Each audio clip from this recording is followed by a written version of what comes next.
Happy New Year, folks! This is the first Joyride of 2020. Hoping everybody had an amazing holiday, enjoyed some Christmas festivities, Hanukkah, anything else you may have celebrated, and enjoyed a little bit of downtime with the New Year's.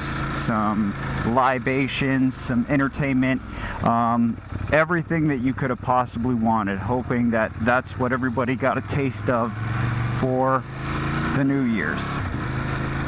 Now that we're out riding, the weather is beautiful. I was kind of going through a little bit of writer's block and didn't know exactly what I felt like talking about. But Joyride Sergio and myself, last week we went and saw The Rise of Skywalker. And that's kind of a hot button topic for everybody, since there's now in this day and age of global instantaneous communication, there are people saying the movie was amazing, and there are people also saying the movie was horrible. And I wanted to give a quick little, I wouldn't even call it a review, but there will be spoilers in it, but I wanted to kind of rant and talk about the latest Star Wars movie and kind of put some things out there for everybody. So if you have yet to watch the movie and you don't want any spoilers, please click on any of the other older content that we have, since it won't be in regards to Rise of Skywalker. But if you are caught up and you did see the movie, then let's talk.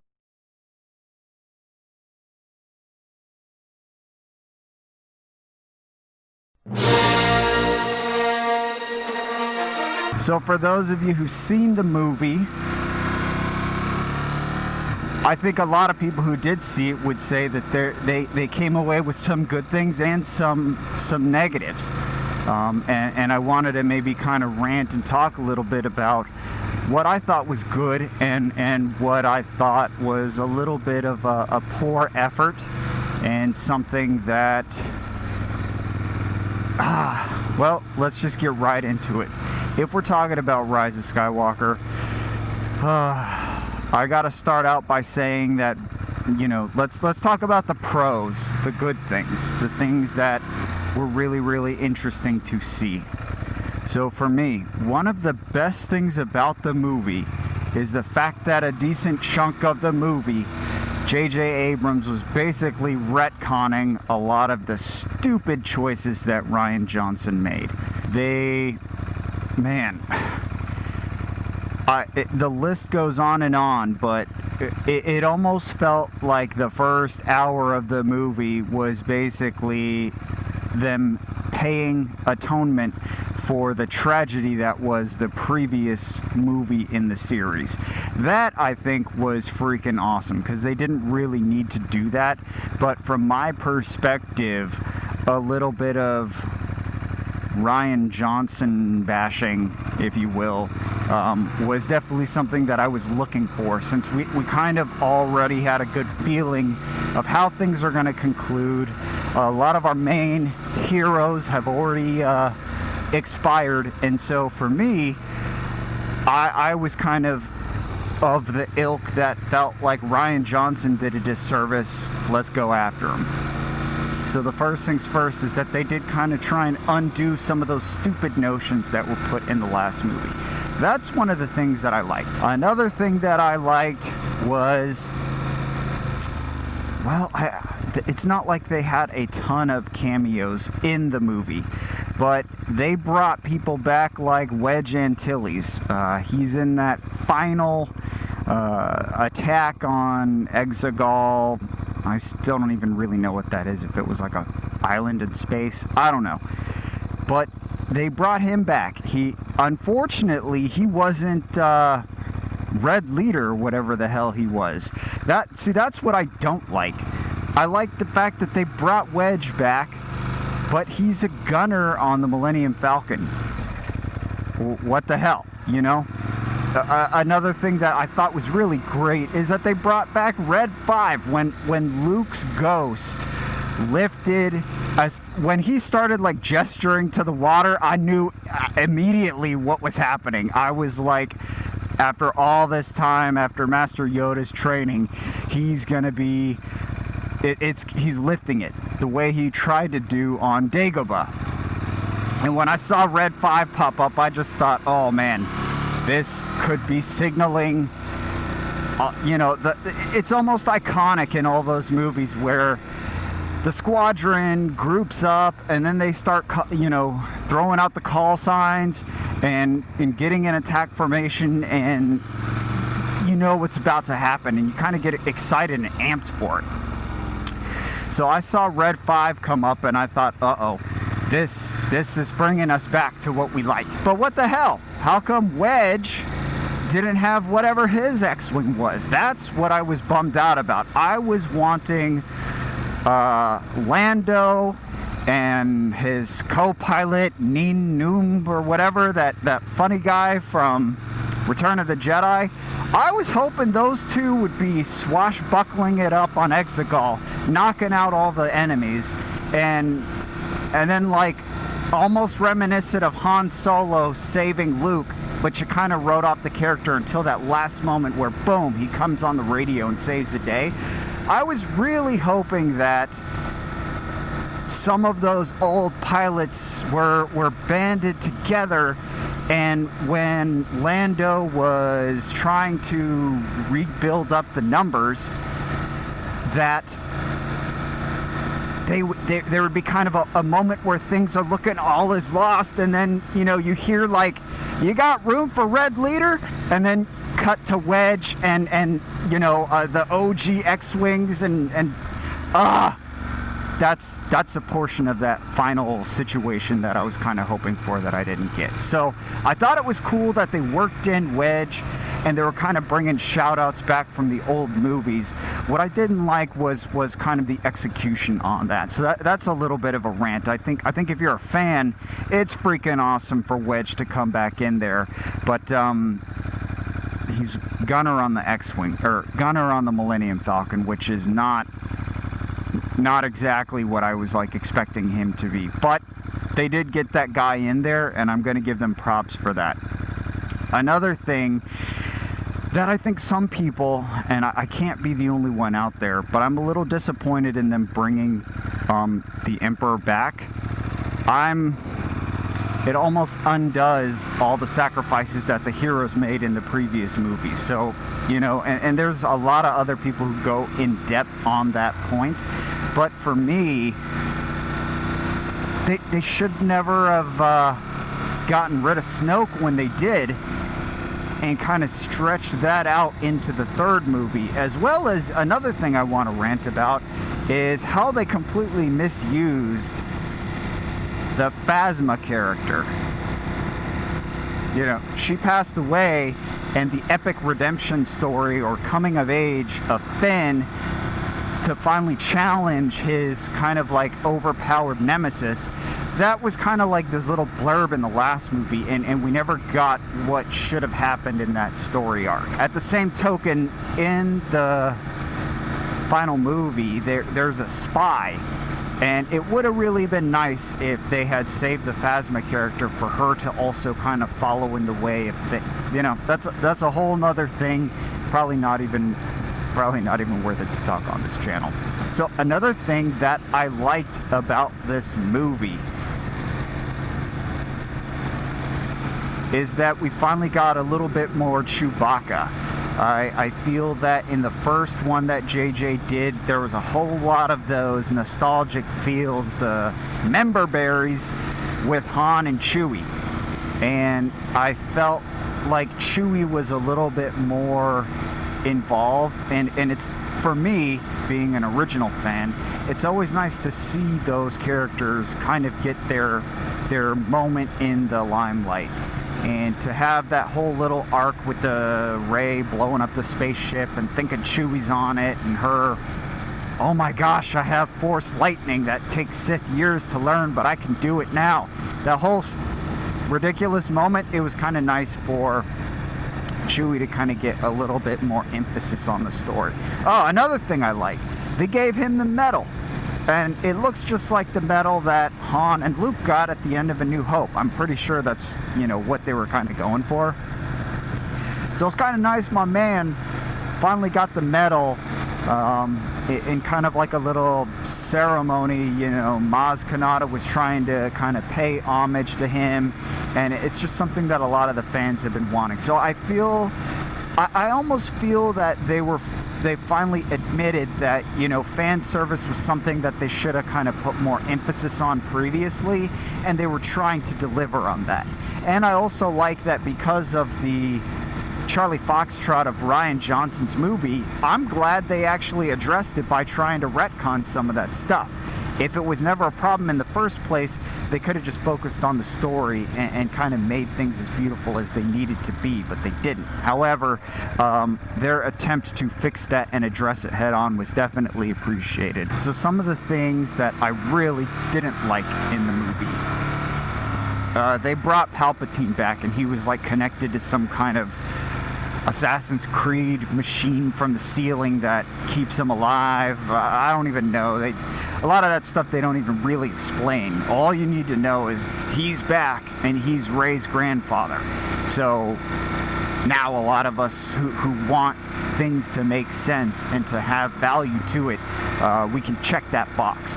That I thought was dumb, kind of sucked. I understand why they did it, but it was just... It was, I feel like when they went to start shooting ideas for this movie, that was almost the direction they had to go now that they kind of found themselves in the pooper. So I didn't like that. Another thing, I didn't like the lack of emphasis on the final battle. Now, did they have a final battle? Yes, they tried to make it reminiscent of Return of the Jedi. So you have the Jedi doing their thing on some location in close proximity to the starfight, and then you have the starfight. However, we didn't get a starfight. We didn't get the call signs. We didn't get a lot of that tension being built up by looking and seeing how the numbers are playing out.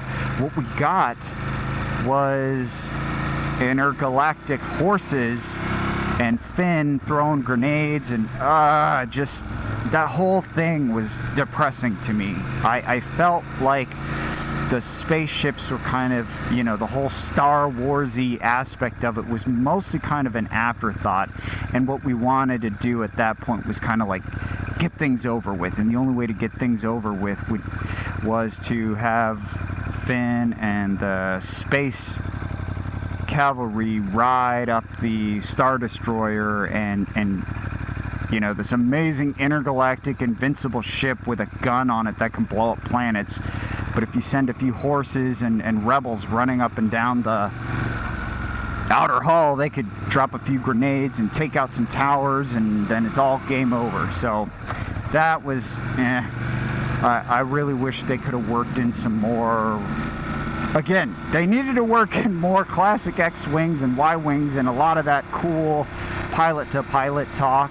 That would have been cool. And even though I hate the Rose character, and I'm glad they severely limited her exposure in this movie, that would have been how they could have used the character, as having her pilot a ship. I know, I like I said, I hate the character too. But they needed to have like an all-hands-on-deck moment in that final battle. And that would have been the appropriate way to do it, since the final battle was a lot of quick spanning action sequences, and then they throw the sadness and the lameness of the whole Jedi sacrifice BS that was kind of working on in the background. So that was another thing that I didn't like. It was kind of interesting. I didn't really like the fact that Kylo Ren died. That to me almost, you can take it either way. You could see a scenario where Kylo Ren dies, but you can also see a portion where he fulfills his redemption, Leia and Han both sacrificed for the betterment of him, and it could be written where the dude has to live.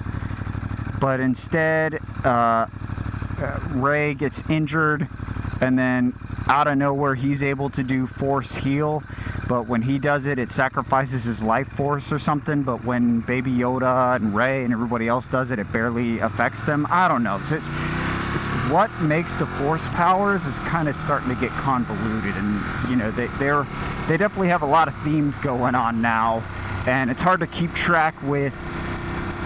It's all made up and make-believe, but at the same time, within that make-believe world, they kind of adhere to certain things which allow us to accept it and enjoy it. But it was kind of just getting a little bit off the hand. And yeah, he saves Rey, but then he dies, and then Rey's alive, and I don't know if they were trying to make that parallel. Return of the Jedi, I can't remember if she carried his body and then they also burned it in the flame. I feel like someone got lit on fire. Unless I was watching a different movie. I could have sworn they built a pyre of wood and then they lit someone on fire, but I can't remember who it was, or maybe I'm making that up. I can't remember. So those are kind of just, those are the rants of this movie. I think they... Now that I've seen, now that I know what's possible, I definitely know they could have made a much, much, much worse movie. So for what they gave us, I'm okay with it. At the same time, after what they gave us, I'm kind of set on seeing another one for a while. I think it's a very limited amount of people that know how to do it right, like Jon Favreau, aka Happy, aka the guy with rage issues from The Replacements. The Mandalorian's really, really fun, and he gets it. And I'm hoping they find a way to allow him to oversee more storytelling in that genre, since he's from the OG era, where he will probably do the stories and the source material justice, and us as fans will continue to spend money and go see those stories, with old and new sprinkled in, and give us all what we want as fans. Although, do I really, really like the Mandalorian series? Yes, I've watched every episode, and I thought they were great. However, I think I'm more of a Baby Yoda fan. I feel like the first episode was cool, but for me, every episode with Baby Yoda in it, and the more and more Baby Yoda I get, I'm definitely wilding out. Every time I see Baby Yoda, like, I think it cracks me up when he walks. Because at first, he would not be in his little crib, and that would be it, and then he'd be somewhere else. But then they started to show him like jump out and kind of like walk around and eat frogs and stuff, and the more I see of that, the more I smile. So yeah, I really like that series, but if you were to give me a mega dose of Baby Yoda with just a little bit of bounty hunting sprinkled in there, I also would be pretty happy with that. So that's where I stand on that. I love that new series, and I hope the Ewan McGregor Obi-Wan thing is legit, but at the same time now, I think I've made up my mind, and my mind and my heart is set on more Baby Yoda content. So Baby Yoda 2020, supposedly we're going to get season 2 in the fall of this year, so we're not going to have to wait that long for it. So those are my thoughts and my rants on the latest Star Wars movie. The only other thing I want to say is I thought it was a little ridiculous that Rey is not a Skywalker and yet she can claim the name. I think that's a little too just, you're not a Skywalker, and you can't just say you are and be one. So I also thought that was kind of just, it didn't move me. But yeah, that's the kind of movie we got. I will say that watching the movie at the Cine Bistro was definitely a plus, since I got to drink a lot. And that was freaking awesome. And there were some other things in the movie, like Sergio made a few jokes about, well, we got Wedge back, but that's too bad we can't get Porkins back. And obviously you can't get Jack Porkins back because that dude got blown up. But that just goes to show you that even those quick little call-outs of the call signs and everything, that was almost a Star Wars-y awesomeness that we got to look forward to. And we didn't get that this time. Maybe next time. Hopefully not soon, though. I'm kind of over with them disappointing and breaking my heart.